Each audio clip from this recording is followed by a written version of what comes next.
Good morning, Dr. Lee. Good morning, everyone. Good morning, Dr. Lee.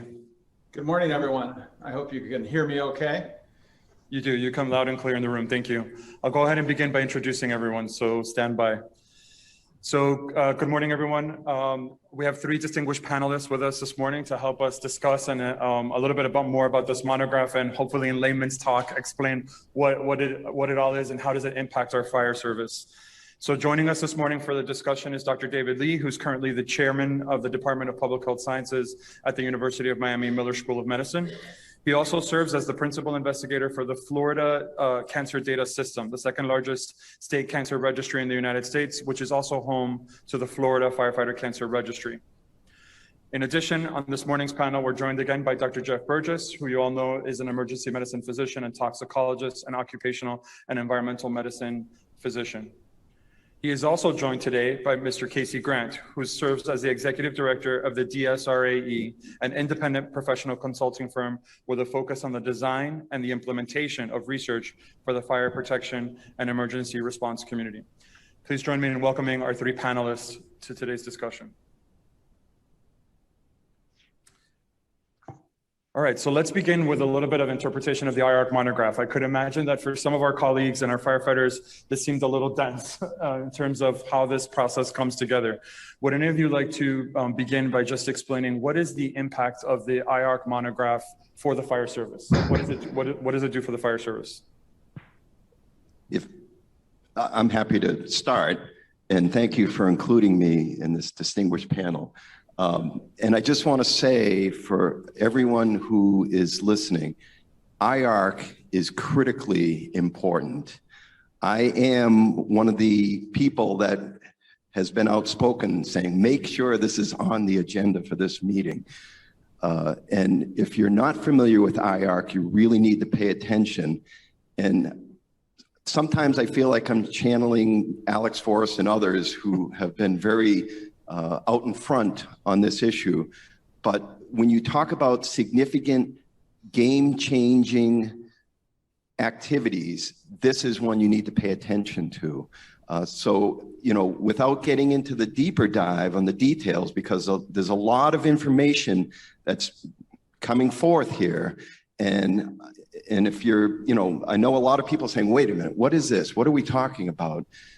What I really want you to know, and I really want you to stress, is the importance of this topic area and movement in the categories, the groups that you just heard from group 2B, as I recall, up to either 2A or 1, that has enormous implications in a trickle-down manner as IARC publishes a monograph through the World Health Organization, having influence on things like local legislation, and so forth.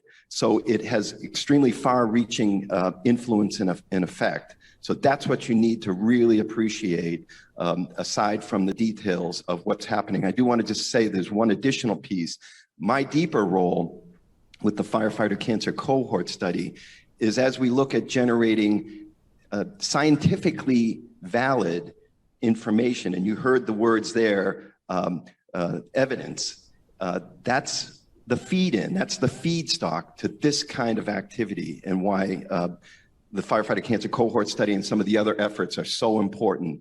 And so this is an endpoint, if you will, in terms of things that will be impacted or influenced by that kind of work.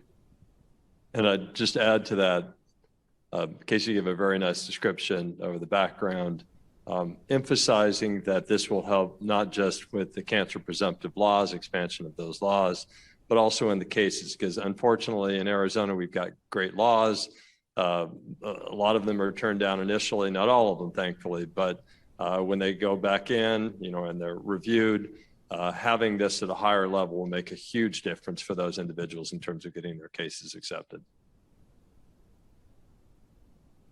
Dr. Lee, would you like to comment from a scientific perspective, the impact of the IARC monograph to the firefighter community?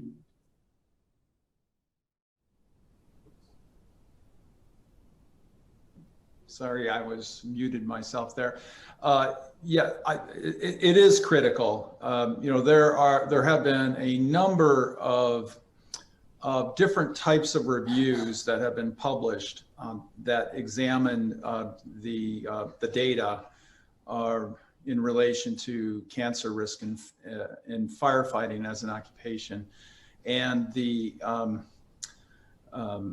just the breadth of information that has been published subsequent to the last IARC report on this topic has grown considerably. Entire categories of information, and the reviews that have been done to date are generally focused. Some are systematic in that they're just reviewing all of the available studies. Others are focused on providing summary statistics for level of risk for specific cancers. But the IARC process is by far the most comprehensive look at the available data. And so it just cannot be replicated in any other setting. And I would say that the IARC process, which we heard in the presentation, it has become even more rigorous and sophisticated in terms of analysis of causality, is the gold standard. And so you can, as what has been stated by the panelists, you cannot overstate the importance of the IARC review process. Thank you. I would like to remind our audience, both here in the room and online, if you have a question for here in the room, please feel free to raise your hand to ask any of our panelists, as well as for our audience that's joining online, please be sure to use the app to send in your questions for our panelists. So a question that we learned, or something that came up during the presentation this morning by Dr. Baumer, is a question about animal studies and how animal studies contribute into the monograph. So if we're dealing with human studies and from cancer registries describing new cases in firefighters, how do animal studies and maybe even mechanistic studies contribute to this overall guidance? So I was actually in Lyon when the previous session went in. I was focusing on the mechanistic information. And so I would say that the reason that firefighting got to 2B, there was three main reasons that I look at. And I will get to your question, Alberto, but the first one was there were differences among the epi studies that were out there. Some showed some cancers elevated and others showed different cancers elevated. And that lack of consistency bothered the individuals. And this is driven by epidemiologists such as Dr. Lee. I mean, I'm not saying he drove this one. I don't mean to say that, David, but they are the ones that really drive this process. As you see that human part, that's epidemiologic information. But there were two other bits in there. One, as you mentioned, there were no animal studies of firefighters. There still aren't, but actually that's something that we're starting to look at University of Arizona, trying to create some animal models of firefighting. We're just having some discussions on it recently. That probably won't be in time for this next review, which will be in June of 2022, kind of a year from now. But, not having animal studies throws you out an entire category where you can't support it, right? And then the final thing from the mechanistic is that they've really redone it since then. So you saw all the different categories. They didn't have epidemiologic information, for example, back then. It was almost purely genetic toxicity. So we have, as David mentioned, we've had huge advances in the epi data. The whole Doug Daniels, NIOS 3-city study that you've all heard about, everything subsequent to that, those weren't in there previously. So we have really strong studies. That's an improvement. The mechanistic data, as was mentioned, is some of the stuff, as Casey had mentioned, was generated out of the Firefighter Cancer Cohort study. We're not the only ones. Jennifer Kieran, her group in Ottawa, is looking at toxicity in urine. There's other things like activation of aryl hydrocarbon receptor. All of those things will help support the mechanistic part. So I think we're in a much stronger position than we were before. Thank you. When we look at the classification scheme between possible or probable, how does one really, as a firefighter, interpret the difference between possible and probable risk of cancer?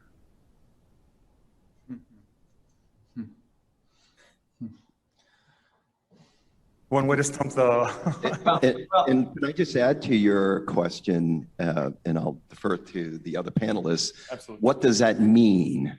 Right. What does that, what comes out of that? In plain English, how does it interpret risk?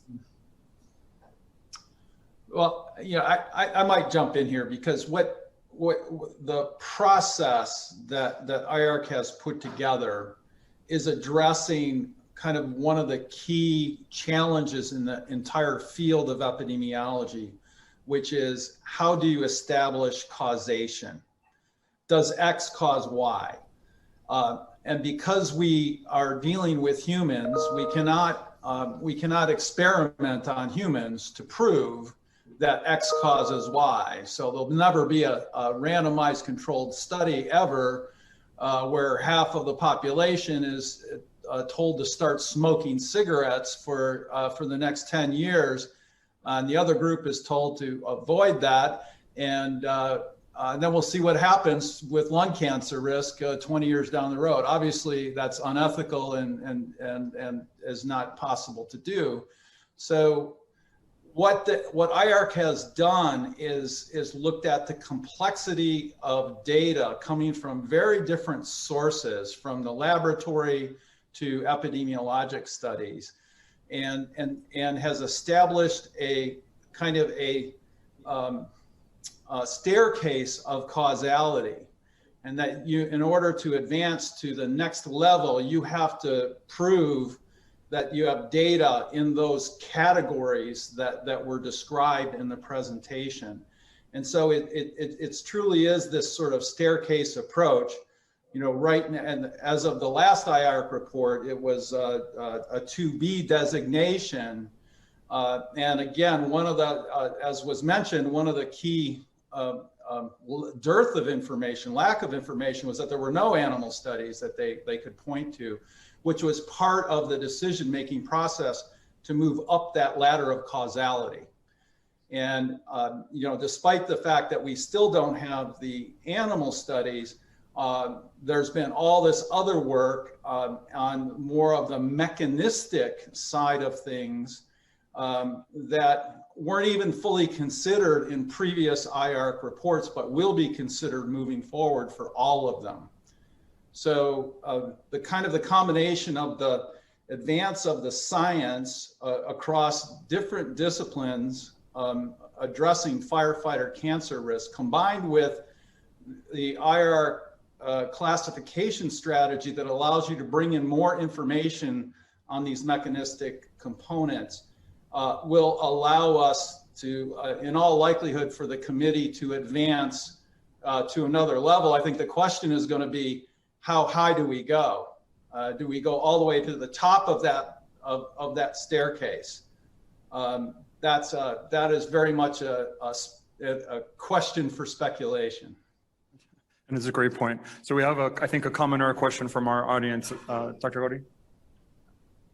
Yes, I think that one question that I'd like your response on, and I have too, is it in fact accurate to say that we don't have experimental studies for firefighters, given that we have a lot of toxicological studies on individual agents, components of combustion products, components of smoke, that kind of thing. Some of them are in trace amounts like trichloroethylene, but probably, in my opinion, quite significant in terms of risk. And of course, the PAHs, which oddly, IARC tends to treat as individual agents rather than as a group, which is very peculiar, but that's the way they chose to do it historically. So we do have these evaluations for the individual components of fire smoke, and also diesel. So that, I think, at least potentially gets us at least a quarter or 2/3 or halfway there in terms of exposures. I also think that it's important to realize that IARC uses terminology a little different than the legal system. So when IARC says probably causes cancer, they're not talking about the usual sense of probable in the legal system, which is more likely than not. they're really talking about a scientific standard of certainty from their point of view. And possibly to them means there is evidence. And it means it's not speculation. It means that the evidence isn't necessarily weighed for the outcome, but it's possible in the colloquial or lay sense of the word. It is not the same thing that IARC is talking about. Thank you very much. Let's see if we start with the first part of the question. Would any of our panelists about the experimental, why do we see few experimental studies in firefighters, mostly, I think, the genotoxicity ones? So in terms of experimental, I think, David mentioned that, we're not experimenting on firefighters. I don't want anyone to think that. So that's not the situation. We would, in this case, we call a number of the studies we're doing observational studies. So we, follow firefighters, we collect blood before and after exposures, or after a period of time. And so what we have now, as I mentioned, is we've got what I consider a growing body of data on the mechanism of epigenetic changes. So briefly, an epigenetic change is something that affects gene expression. I think I'd mentioned this before. You can classify the genes as kind of two major categories: oncogenes, which promote cancer; tumor suppressor genes, which suppress cancer. And so if you're causing if you're activating oncogenes or you're suppressing tumor suppressor genes, then you're going to have an increased risk of cancer. So we have good evidence for those epigenetic changes, comparing incumbent firefighters to new recruits and new recruits over a 2-year time period. It's been published for microRNA, which is one type of epigenetic change.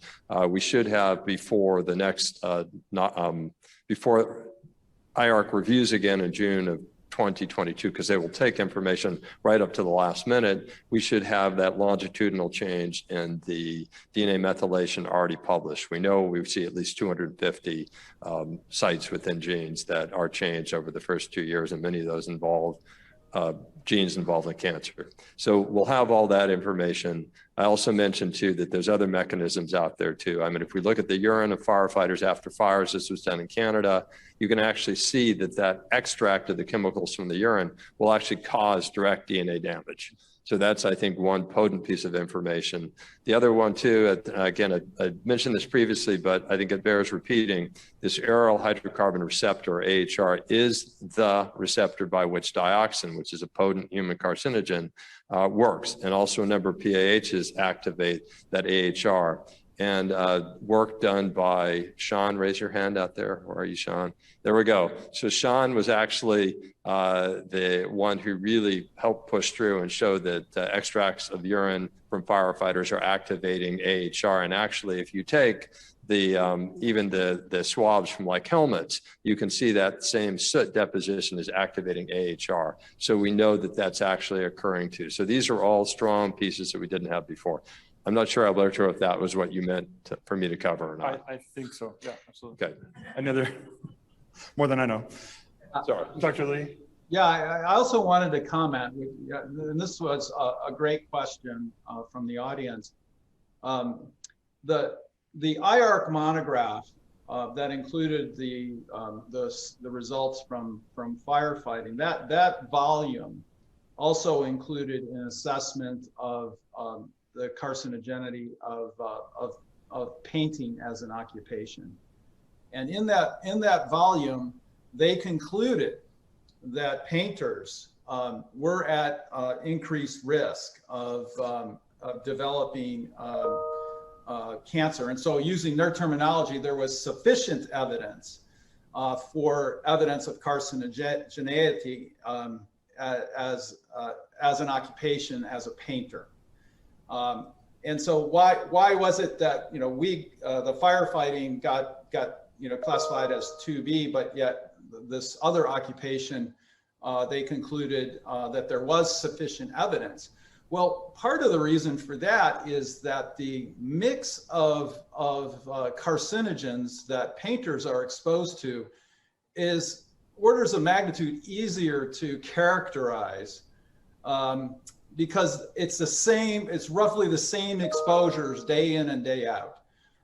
And for firefighting, we have this, we have the products of combustion, which, you could probably say are different each and every time, each and every fire setting. So while I think it's important to draw from the individual chemicals that we document at fire scenes and during overhaul as part of the evidence base, I think the real challenge is trying to characterize the risk that is really changing every fire that a firefighter responds to. So and therein lies the challenge. So Dr. Lee, along that same vein, or for any of our panelists, it's a little confusing. I think one of the questions that came out is, why is the job title carcinogenic? Well, it looked like chemicals are also labeled as carcinogenic. Why, in this instance, are you labeling a job title as carcinogenic, or IARC for that matter? Well, as I think was already mentioned, it's interesting that we have a number of known carcinogens that firefighters are exposed to, benzene, asbestos, et cetera. So, they know that. These panel members are smart people. But, that is in and of itself, being exposed to a known human carcinogen is not sufficient to make the occupation, as a known human carcinogen.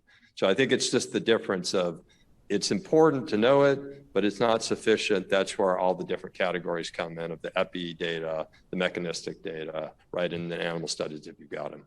Okay, thank you. So we have a question or comment from the audience. Chief Tyson. So I'm going to ask a simple question, and I say that sarcastically. For those of us in the firefighting service, under best case scenario, what's a time frame for possibly changing this under best case scenario? Changing the from 2B to 2A or to 1A. Yeah. What is theoretically the best time, shortest time frame under this conditions?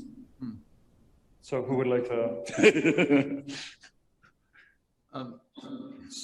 So I'll start with just saying that the monograph, like the panel has mentioned earlier, is going to be updated next year, June 2022. So as information accrues, as we get closer to that timeline, the committee will have whatever is accessible to them, to input it into the models you saw earlier, their decision tree of how they do that. But I'd welcome comments from the panel in terms of optimal timing and information there. Well, I'd actually just like, and I don't know the answer and want to expand on that question, not only the time frame, but when would the next time frame for any further change if things, however it plays out this time? Right.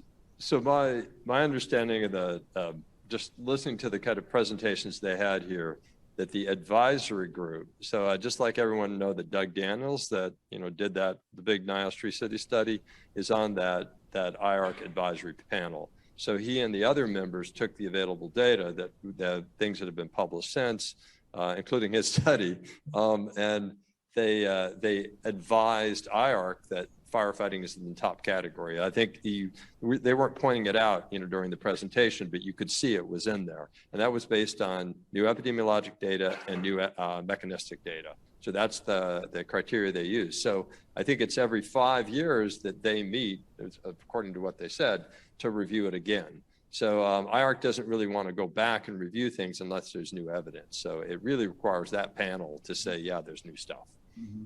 Awesome.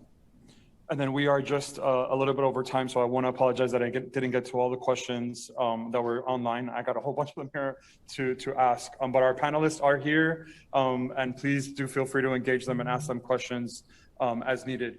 So we're at just past the 9:30 mark. We're going to go ahead and take a 20-minute break, and we will begin again at 9:50. Please join me in thanking our panels, both virtual and in the room, for their time today.